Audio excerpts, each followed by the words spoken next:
All right, everybody, welcome to this episode of Miracle Theory. I'm super happy to be recording today. I am in California today, recording in the sun. A little different from rainy Portland, but I'm super happy to have the opportunity to speak with Joshua today. This guest has a wonderful story to share with us, and you guys are going to take away some great things. And I'm really excited to have this conversation. So, without further ado, I'm going to introduce Joshua. Why don't you tell us your age, a little bit about yourself, where you're from, and then, as always, tell us what your biggest fear is. Go ahead. Alrighty, well, my name's Joshua. I'm 28 years old. Um, I'm pretty much an enigmatic kind of like person. Like, although you probably, if you ever see me working at all, like you always see like me dancing and singing in the workplace, which is super embarrassing for me, but I can't help it. Stop. No, I that's can't great. stop it. Yeah, But no, for the most part, I just like studying and just like learning new and random things, doing all that fun stuff. I love that. But in terms of biggest fear, it's not anything like crazy, but it's probably just my biggest fear is probably just being tortured to death. That's Yeah. yeah, that's that's probably one of my biggest fears is just like being like held against your will and just like having to go through like atrocities is essentially just what I'm afraid of. Yeah, no, that would be terrible. Yeah, that's yeah. Yeah. No, that's definitely a very rational answer for sure. Okay, well, that's great. Thank you very much for that introduction. And then, kind of moving into the next portion of the intro, I usually ask my guests, if they could think back on their story and their life, if you could write a book about your life or a paper or do an episode or whatever it might be, what would you title that book or that story? So, like the title of your experience. Out of my experience, even though as like cheesy as it sounds, like I probably would name it like a fateful encounter. Hmm. And like as we go along with probably this interview, I'll be able to share about like that particular like incident and story. Yeah, So no, that's definitely, I feel like, a good solid title. Like, that's a very strong title. I'm sure you're gonna tell us why. yeah. Um, okay, well, now that our intro is done, we're gonna get into the body of the story. So for this part, I'm gonna ask you some detailed questions, and we're gonna go through, and you're just gonna share with us whatever you would like. Right. So my first question, and we had talked a little bit before this interview, this recording, and you definitely told me a little bit about what you went through. So before I kind of deep dive into the questions, do you want to give kind of like a short synopsis of kind of maybe the latter half of your life and kind of some of your experience? Sure. It's like, well, majority of my experiences is just kind of like living like a gypsy and just Okay. moving around a lot. So, and it's like almost to the point where like if I stay in like one location for too long, I just start to get like anxiety, and that's Oh, just like, really? oh Okay. yeah, it's like, oh, I have to go like do something, I have to go Yeah. somewhere. Just like kind of have that in like my blood. But no, for the most part, like uh, I've been to about 24 states out of 50 in the U.S. plus Okay, wow. Mexico. Wow, that's a lot. Yeah. Yeah. Um, taking like a bunch of road trips and like a few other things. I haven't done any recently, at least within the last few years. But I Mhm. guess one of my last adventures was going down through California doing street performances. Oh, cool. That's awesome. Like street dancing, or what do you do? Actually, yeah. Yeah. So I had it was kind of like this like choreography that I was doing. So I had like this huge like Chinese wall fan, and I had like a mask and like another like kind of like Chinese Wow. gi and outfit, and then I was traveling through like San Francisco, LA, Santa Barbara, like pretty much just performing on the street, paying for hostels and couch surfing and food and all this other stuff. And that was actually a really fun experience Yeah. that I had. Sounds like you definitely like to just be out, like you have to be kind of going. Like Yeah. that's kind of who you are. Yeah. Yeah, like I Um, have like only like two modes of yeah. pretty much function. Is this either I'm like always constantly doing stuff or I'm just like doing nothing and just Yeah. chilling. Yeah. Hey, two moods. Okay. Well, now that we kind of have a little bit of background, you had told me there's been a couple, really kind of big experiences, things that have happened to you in your life that you told me about. And I know one of them well, I guess we'll get into what they were in a little bit, but since, you've been traveling, you've kinda had this gypsy lifestyle growing up, and you've had all these different types of experiences. I wanted to ask you, like, throughout all of this, and some of which sounded really challenging, what was something that really anchored you, or what brought you strength throughout all these different experiences that you're gonna share with us? Like, what was that thing that really kind of brought you center? See, that's something that I've always tried to figure out myself. It's Okay, just like I don't know if necessarily I had like an anchor, but it's just like the experiences that I gained through all of that kind of like help, I guess, put me in a more comfortable place and be able to like express myself more openly. great. Okay, so kind of like it's just been a learning process Yeah, throughout the entire time. Okay. Um, definitely. yeah, so kind of like figuring out what your coping mechanisms might be along the way, and they may have been different, um, depending on whatever the circumstance was. Yeah. Um, so, in our previous conversation, you had mentioned a time in your life when you were young and you were at the beach, and you said something very significant happened to you when you were at the beach with your family. Can you go into what that experience was? I want to ask you a little bit about it. Okay. So yeah, I was super young at the time. Um, I think this was still in Oregon before like we moved out. Probably like maybe about 4 or 5, and I think we were like doing like a family outing. It was like my mom, my oldest brother, and I think maybe my couple other brothers were there, and my grandmother. And yeah, we were just having a fun day at the beach, and it's like one of my favorite memories because like I would always like have this like a little game Hmm. like with the ocean where like the foam that would recede back, I would go and chase it, and then Yeah. when like the wave would push it back, I would like have it chase me, and Yeah. it was essentially just doing that for pretty much all afternoon. Um, but it got to a point where like I noticed like my like family was like packing up and getting ready to go, and like the sun was starting to set, so Mhm. it's like end of the day adventures and just kind of getting ready to leave. But as I was like looking towards them, I didn't notice like the wave that pretty much surged, and it was like the biggest one that was there at the time, Mhm. and it pretty much came up over me and then swept me off and then back out into the ocean. Ugh, you were little, so that's Yeah, probably scary. Super yeah, scary. and like I don't remember necessarily being afraid at that time. I was just like after like having fun with like the ocean, I'm just like, ah, okay, this is cool. Yeah. But as like as I started to lose my footing and like I couldn't reach the sand anymore, and then I was just starting to be dragged farther and farther out to sea, I was just like, it was starting to like set in where I'm like, oh my goodness, like I can't Yeah. do anything. Yeah. And so, like, try as I might, like I was like kind of kicking and paddling and trying to keep my head above water and trying to call out to my family, but it's Mhm. like they didn't even like notice at the time, and I was like gaining like farther and farther distance out.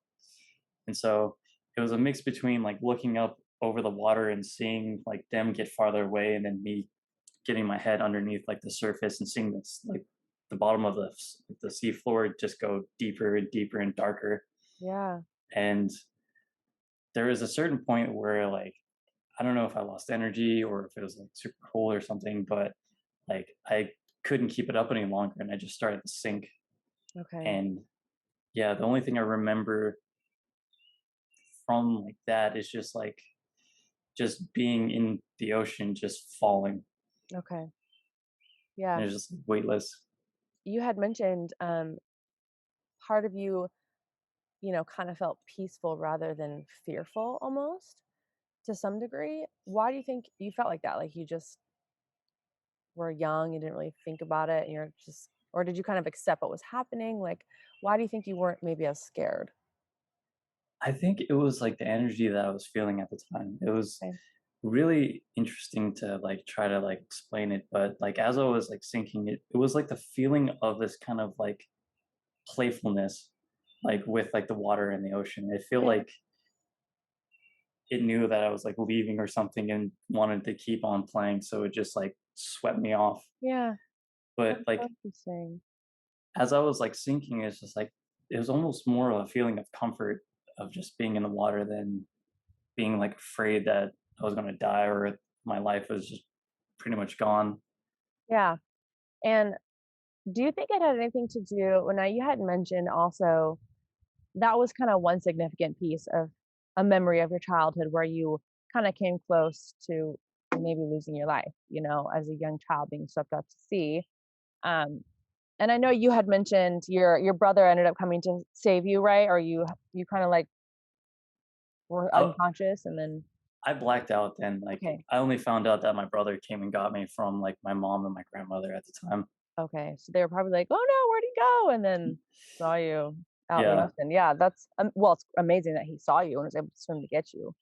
Um, and I kinda wanted to ask, that feeling of acceptance and just kinda going with what was happening, there had been a couple other things in your life, like, I know, you kinda talked about your family a little bit and your mom, and that instance you had, when you were born, you had mentioned, about the umbilical cord around your neck. Do you wanna Yeah. explain a little bit about that?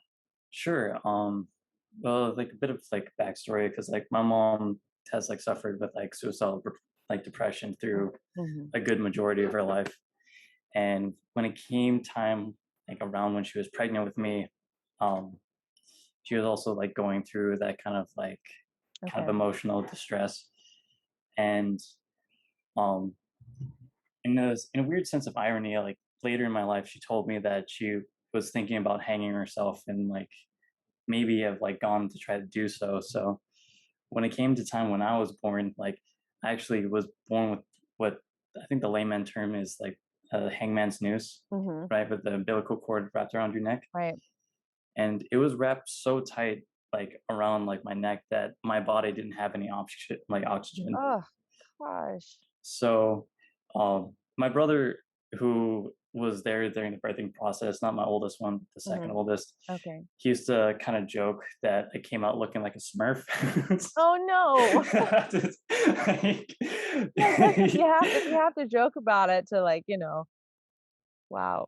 yeah. So the baby, you're so blue from no oxygen, that's pretty intense. So did they have to, like, cut it off? Like, do you know? Yeah, so, like, the doctors and nurses, like, as soon as I came out of my mom's womb, just, like, rushed me off to, like, a different room to resuscitate me because I wasn't moving at all, and then I guess luckily enough that, like, I started breathing and, like, started, like, kinda gaining consciousness, but Yeah, yeah. that's huge. So between you had that and then yeah, that happened when you were born, and then you had a lot of this moving around and, like, a certain type of relationship with your family, and then you had the ocean incident. So, how old were you when the beach happened? When the wave hit I you? think I was probably around 4. Okay. So you remember pretty detailed for being so young. Surprisingly, I still have some memories of my infancy. Yeah, a lot of people don't have that. Like, I don't. I don't remember anything. Um, I don't. My memory starts at, like, 6 years old. I don't remember anything before that. Um, but okay, so definitely, um, a deck of cards that you have been dealt from a young age. That kind of leads me into my next question for you is you had told me prior about a heart condition that you have, correct? Yes. Right. And that's kind of like another series in the chain of events that's gone on in your life. And I'd like you to share how you found out about your heart condition because that was very interesting when you told me. Oh, man, okay, so, do you know the restaurant Sherry's, the cafes and Hmm. pies? Yeah. Okay, so it's 2017, in October. I've been, like, working there for just about a year, Okay. and it being cooks, being dumb, just, like, playing pranks on each other, but, one of my other cooks, like, decided to pull this prank and try to make, like, smoke appear from, like, one of the grills, try to, like, make the management freak out or something. It's just, like, Hmm. we were kinda cruel back then, but as as he was doing it, he threw this chemical on, and it just exploded, and the whole kitchen was filled with, like, smoke, and so, like, most other yeah, most other people were Dangerous. just kind of, yeah, they were, like, coughing and hacking and just kinda, like, trouble breathing, and that was happening to me too, but, Okay. um, I wasn't really recovering from that, like, as I was, like, inhaling, I just felt, like, my chest start to get tighter and tighter and tighter, and, like, at one point that, I just went into like one of the storage rooms and like sat down, and another coworker of mine came to check on me, and he was like, "Hey, are you all right? Are you doing okay?" And I couldn't respond back to You him. just Like, weren't, yeah. yeah, and eventually that I just kind of like succumbed to like not being able to breathe, and I woke up with like EMT dragging me off the ground, trying to get me onto a stretcher, Wow, and that's really scary because 'cause you're like, "What is happening to me right now?" It's like you don't have control anymore. yeah, it Yeah. was just like I lost pretty much all feeling in my like legs and arms, and it was Oh, just wow. numb and tingling, and I couldn't do anything. So, I mean, after that, I was in the hospital for about a few days. But when they were doing EKGs and like some heart tests, they realized I had like an abnormal rhythm that started to like show up, and Okay, so they kind of like they didn't know what it was at first, and then someone kind of was like, "Oh, wait, it could be like this thing, which is called like Brugada." And okay. then they decided to do more tests on it and found out that was pretty much the case. I just had a rare heart condition. Wow. So when you found out, what were you thinking? Like, what went through your mind? Uh, well, at the time, I was just like, well, this is icing on the cake. I'll just, you know, Okay. just brush it off and go back to work or something. But while I was in the hospital, they recommended that I have surgery to have a defibrillator because more often than not, people who have this type of condition die before like the age of 41. Wow. Yeah. That must have been kinda tough to hear. Uh, I mean, a little bit. It was just kind of like, it was kind of surprising to me at first, but I was just like, I was kind of deciding whether or not I really wanted to have surgery or Mhm. not. Because I'm like, that could happen. It couldn't happen. And I was just like weighing my options at the time. But Yeah. after a day or so, I decided to go into surgery and then have a defibrillator placed in. So that would guarantee, at least if I had like cardiac arrest or my heart stopped, then I would be able to like start it back up. Yeah, get through it. Yeah. Wow. So how have you been, has that affected your lifestyle in any way? Having something like a mechanical piece? Oh yeah, hugely. It's first Really? off, it's really freaky and uncomfortable. Really? And Okay. So you can feel it then? oh, most definitely. It feels like I have like pretty much an air hockey puck on the side of my ribs. Wow. So can you feel it with your hand too? Yeah, I can like, I don't know if you might be able to see it like in the camera, but I have like this Yeah, look yeah, like, please. Oh, wow. Okay, so it's large. yeah. Okay, so it's not like, because I know some people will get like a little pacemaker and it's kind of maybe like this big, but you have like kind of a larger implant. So does that connect to something internally to your heart? Yeah, it's connected Okay. to a couple electrodes to my heart, and then I have Wow. a wire that is wrapped around one of my ribs and then goes Okay. up my chest, and that's the antenna for registering the device. Wow, that's I've never seen that before. Something that large placed there. So, um, what have you had to what physical things have you had to overcome because of this? Like, is there a limit to how much you can exercise or Kinda. It's like my doctors say I should like probably take it a lot more easier, but okay. I'm not that type of person. You're like, no, I'm good. Yeah, yeah. Like I like even like like the beginning of like my work career, like in the food industry, like I've always like pushed way harder than most other people. Okay. Like Yeah, well, I'm sure you have a level of resilience considering, what you've had to overcome thus far. You're like, hell no, I'm gonna do it. yeah. Yeah, which is great. It's good mentality.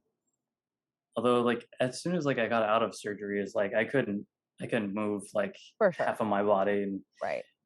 by the time I tried to go back to work, they already fired me and blacklisted me from that place. So I was like, What? wow, what the hell? It seems like there should be like workers' comp, or there should be, I don't know. That's interesting. Well, that's amazing that you're okay and you recovered from surgery and all of that. How long was your recovery?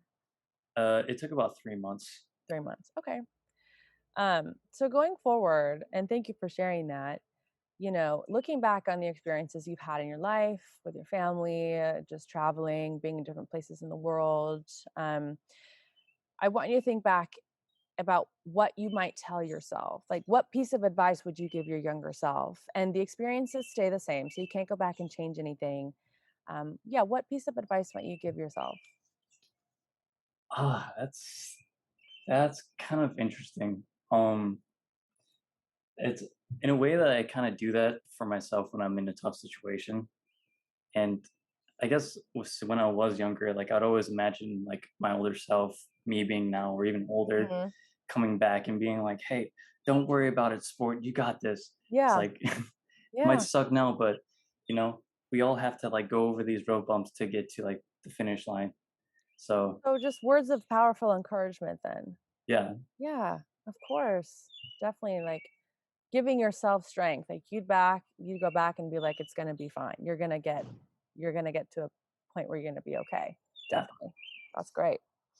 Um, I also wanted you to think about, it sounds like you've seen and heard a lot of things. You've been in a lot of places. You've probably met a ton of people in your travels. I was hoping you could tell us if there was one place or person during all your travels that maybe brought you a sense of peace or stability, whether it be somebody who you just looked up to, or maybe you really loved being in this one hotel or whatever, something interesting kind of like that. Can you think of something? Hmm. Well, a person who brought me like a lot of stability in my life was like probably my second oldest brother. Okay. He was a huge role model for me and kind of the person I get some of my attitude from. But no, like he's always been there to kind of just be like a solid foundation for me Yeah, when like a lot of other people weren't. But that's great. yeah, Yeah. but along my travels, I've met like a bunch of random people that have given me really weird advice. Really? Yeah, Can you remember any of that?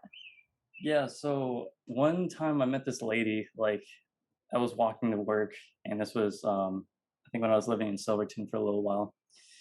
Like I managed to like sprain my leg and or my ankle or something, and like Okay. it was hurting.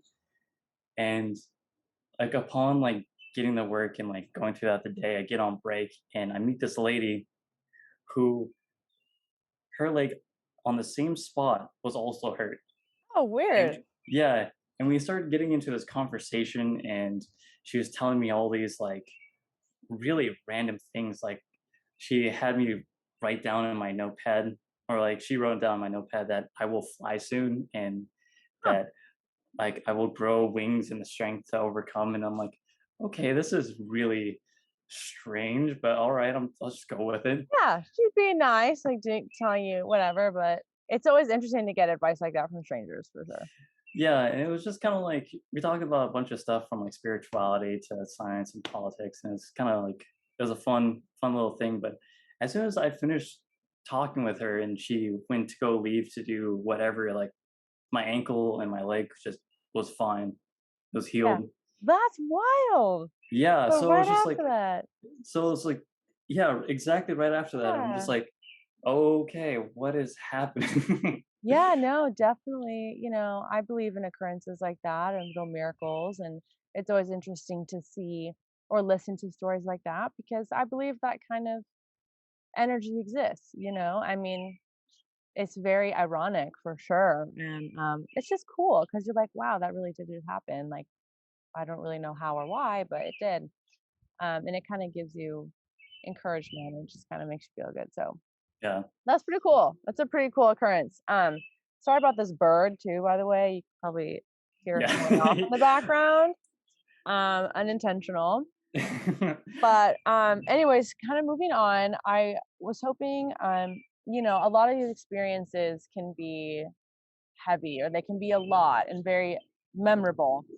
And I was wondering if any of these experiences have like changed the way your outlook on life. Maybe a little bit. I know you kind of mentioned before um, when we talked prior, but just thinking about, reflecting on everything, has your view changed? Your view of life, your view of people, your view of the world, stuff like that. Um, Probably most definitely. I mean, it's definitely changed a lot like over time, especially within this last year with like the pandemic and like a Everything. bunch of Yeah, yeah, everything totally. just like hitting the fan. But um no, yeah, I think in some ways that I've gained more insights into myself and like what I'm able to do. Also, I've been feeling like I've been losing certain aspects of myself that I might have not needed, like Yeah. certain like negativities and like other stuff. Mhm. But I think with my worldview of like I don't see the same things as I used to when I was a kid. Right, for sure. And I guess one of the things I kind of miss about that is when I was like super young, uh, when I used to look at people, I used to see colors around them. And Oh, yeah, so like people would like have this kind of like what do you call like an aura or yeah, like a sphere or something around yeah. them. And every person that I interacted with would have like a specific color. And a lot of those colors that I used to see, like I don't see anymore, even in Interesting. like art or like palettes and all this other stuff. It was very strange. Yeah, that's definitely I've never heard that before, but I mean, when you're younger and you see the world a certain way, it definitely changes though as you grow older, for sure. Yeah. And I definitely with everything that's been going on, you know, it's almost like you have to shift your perspective. So it seems like yes, for you, definitely everything has shifted. Do you kind of look at life as in like we take a lot of things for granted, we should be more appreciative, or are you just kind of more like you just go with the flow and just whatever happens happens now? Like what's kind of your outlook?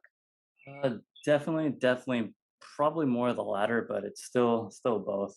Yeah, I think having a level of like gratitude and appreciation is really what's needed to help at least like your like mental stability and yeah, emotional stability, yeah.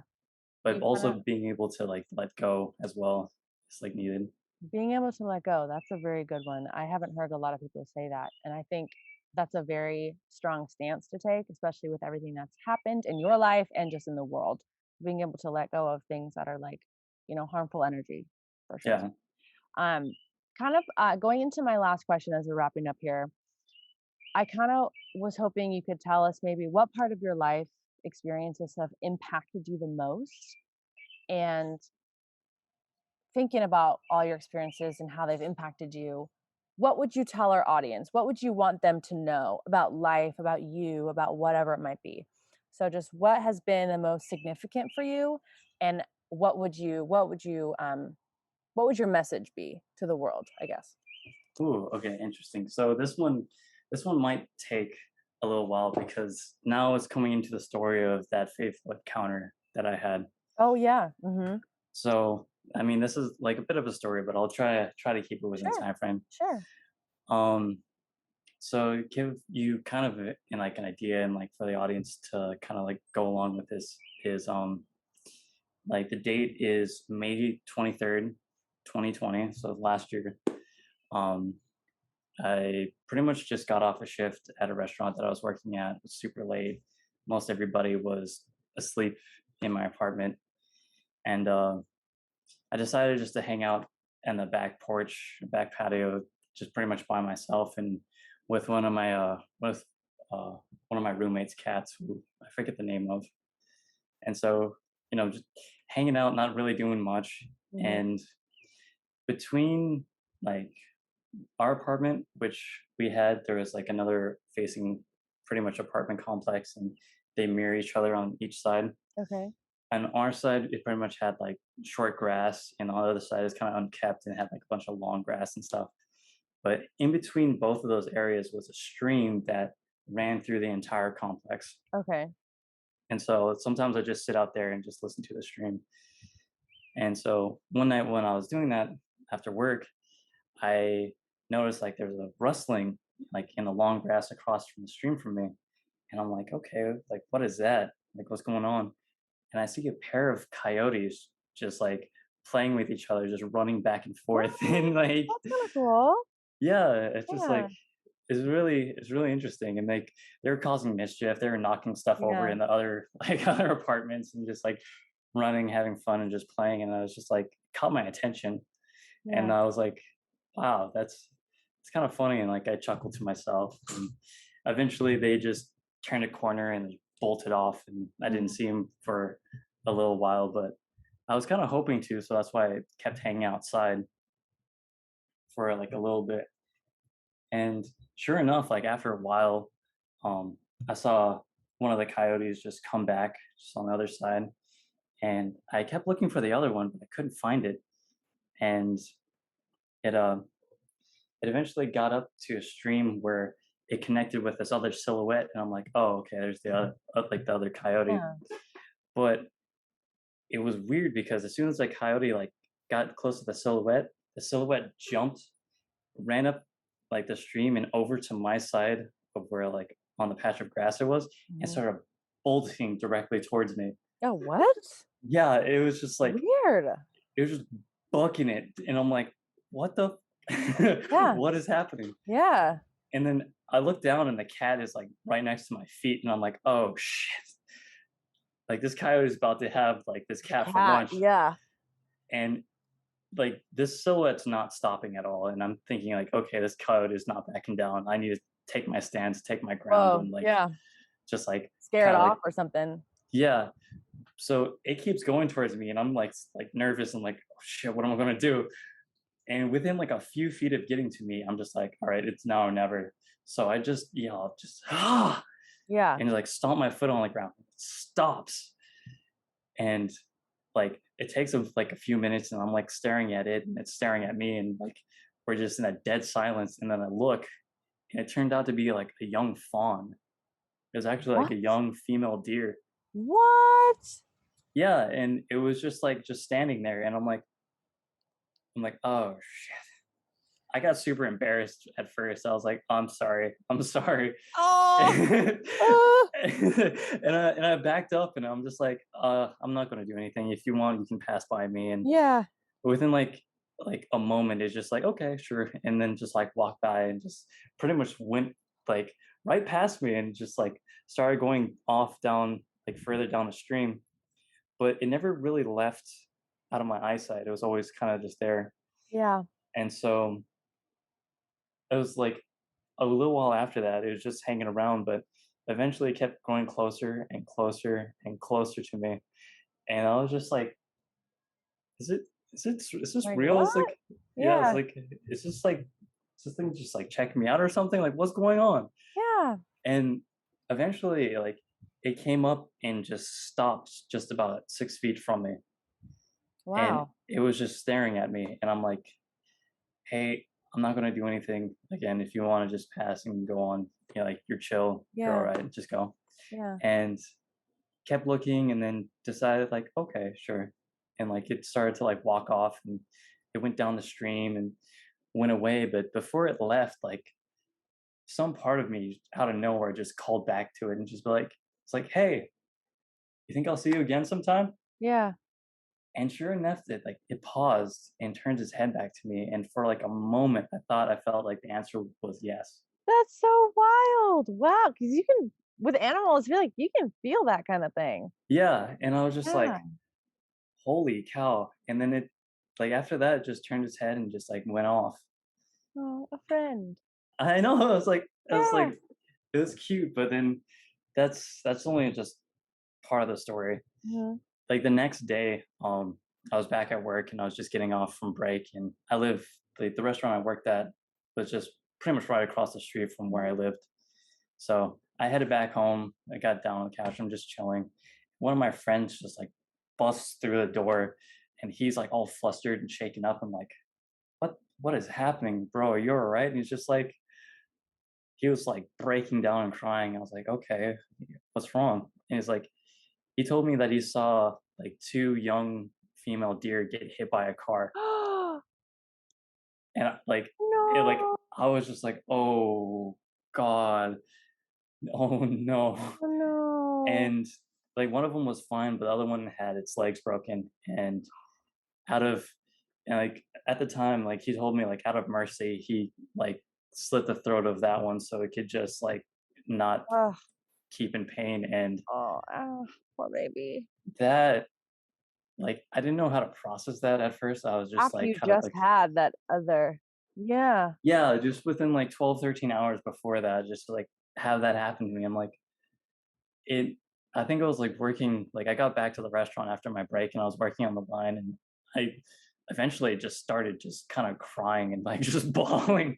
And I had to go to like the bathroom for like a decent amount of time where I'm like Yeah. tears are streaming and I'm like, why am I crying about this Right. deer? Yeah. Oh, man, that's rough. And yeah, and this is where things get a little weird. All right, and I'm going to leave this up for interpretation for other people.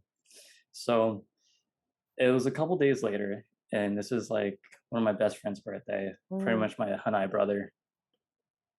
And I get off late, everybody's back asleep, and um, we had some substances in the house, like LSD and mushrooms and all that other fun stuff. So I decided to take it after I got off work that night, and because I wanted to celebrate, and it was my weekend, so I thought it would be cool. And then I'm sitting by myself, and like I started thinking about that deer again, like at Yeah. an encounter that I had, and I'm just like, I started to like well up in tears again, and you know, being or trying to be macho or whatever. Like I went to the bathroom to try and hide it, even though there's literally nobody awake in the house. But Yeah. so yeah, so I kind of like locked myself in the bathroom, and I'm just like sitting there in front of the mirror, and then like it's starting to like kick in, like the effects of like what I took, and like suddenly I look up in the mirror, and everything goes black. Oh, scary. Yeah, it's just like everything just goes dark. Like I can't see any of the bathroom. Like the lights are still on and I can still feel the heat from them, but everything that I see is just in darkness. Scary, yeah. But I'm looking around, I'm trying to figure out what's happening, and then like what looked like it was a few yards away was the shape of that deer again. It was the shape of the young doe, Oh, man. and it was the only bright thing out of the darkness that I could see. Yeah, I mean, what does that symbolize for you? Ah, that's a good question. Um, I wasn't sure at the time. Yeah. Definitely wasn't sure at the time, Yeah. but Yeah, no, that definitely, feels kind of like a symbolistic testament to a lot of your just life stuff, kind of like what you've happened, and that was, like, the most recent thing that's kinda happened, right, of significance in March. This was in March? yeah, that was last year. And what the crazy thing was about it is like before when I had that first encounter, I just kept my eyes on it, but it Mhm. did the same thing as before. It just kept drawing closer and closer to me. Yeah. But eventually, like it didn't stop at all. It just came up and started to rest its head in my chest. Oh, wow, okay, yeah. And then like I could and this is like where is the weird part. It's like I could feel like its pain and its suffering, and like Mhm. Ugh, I wild. I couldn't just like feel like I could just leave it there. So like Yeah. in an attempt to try and comfort it, I was just like, hey, I'm here. I'm not gonna let you suffer alone. Like I will take the burden of your pains and to make it my own. Mhm. I will be here to like house you in the depths of my soul. And after like saying that, like I felt like my legs just broke. I just Really? felt like, yeah, I just felt like my legs just broke and my back got torn up. And I just felt like the screams and the moans and pretty much the sadness of that deer just echoing through every part of my body and bone Wow. that you could like imagine. And that was going on for hours. Okay, wow, that's a long time to be experiencing Yeah, that so was much like emotion. it was probably one of the most excruciatingly like emotional just like events that I've had in my life, where I was just like not only was I bawling, but I could feel the pain like of that deer Mhm. as well as like my own in that. And I think I think it took me about like almost 4 or 5 hours later for me to be out of the bathroom and be able to be like, okay, Functioning, it's yeah. done, it's over. Do you feel like you were talking to yourself? Not necessarily. Okay. I feel like in a way that I was like talking to that deer, because I mean after that incident, it's just like I've felt like this warmth in my chest that feels like it's like another heartbeat. Mhm. And even a year later, I still feel that in my chest, which is like the craziest thing to me.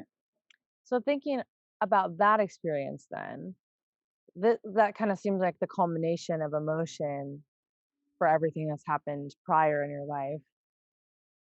Putting like wrapping all of that into a package, what would you advise people? Or what would you, you know, like I had mentioned earlier, if you could give a message to the world considering, this incredibly emotionally experience, what would your message be? I think my message would be it just like,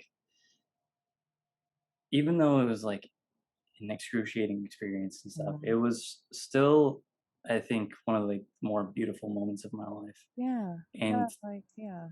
the fact that I could be able to take care and comfort for like this creature in some form of sense, which could very well be like myself as well in that.